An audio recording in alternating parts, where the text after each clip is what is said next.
আমায় ভুলে গেল ঠাকুর? ওর কি কোনোদিনও কিচ্ছু মনে পড়বে না?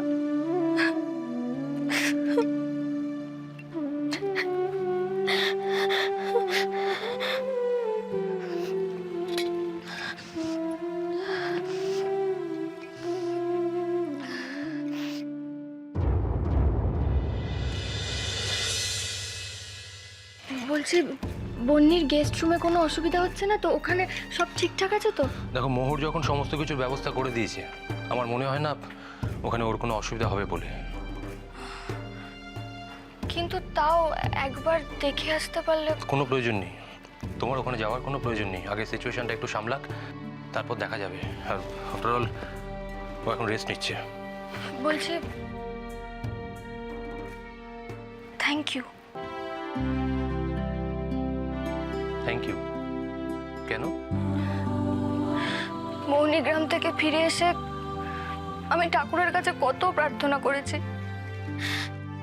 যে আমার বন্নি আর ভালো মাকে তুমি ফিরিয়ে দাও। আর দেখো, আজকে ওনার ইচ্ছেতেই আমি বন্নিকে ফিরে পেলাম। আচ্ছা, এখানে আমি কোথা থেকে এলাম? বারে, তোমার জন্যই তো আমি বন্নিকে ফিরে পেয়েছি। তুমি যদি সেদিন সময় মতো না এসে পড়তে, আমি জানি না কি হতো। তাই তোমাকে থ্যাংক ইউ বলেছি। সেদিন মন্দিরে যে এরকম কিছু একটা হতে পারে, এটা আমার ধারণার বাইরে ছিল। আমি ভাবতেই পারিনি। শোনো, বলছি এসব বন্ধ করো, শেষ করো ব্যাপারটা।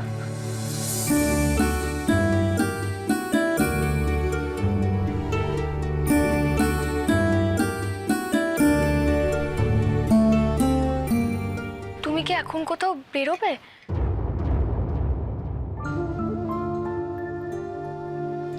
না, আমি জানি তোমার কোনো ব্যাপারে আমার কথা বলাটা তুমি পছন্দ করো না। জানোই যখন, তাহলে বারবার আগ বাড়িয়ে জিজ্ঞেস করো কেন? বন্নি এই অবস্থায় তোমাকে খোঁজে কি না? হ্যাঁ, বেরোচ্ছি। হ্যাঁ, বন্নিও আমার সঙ্গে বেরোবে। ও, তাহলে তো ভালোই হলো। বেরিয়ে আসলে ওর একটু মনটা ভালো লাগবে। আচ্ছা, বলছি তুমি ওর জন্য কটা ভালো জামা কাপড় কিনে এনো না। ওর তো এখানে পরার মতো কিছুই নেই। জানো, আমরা মৌনিগ্রামে একসাথে আনন্দ করে জিনিস কিনতে বেরোতাম। দেখো তো আজকে কি হয়ে গেল, কোথা থেকে আমি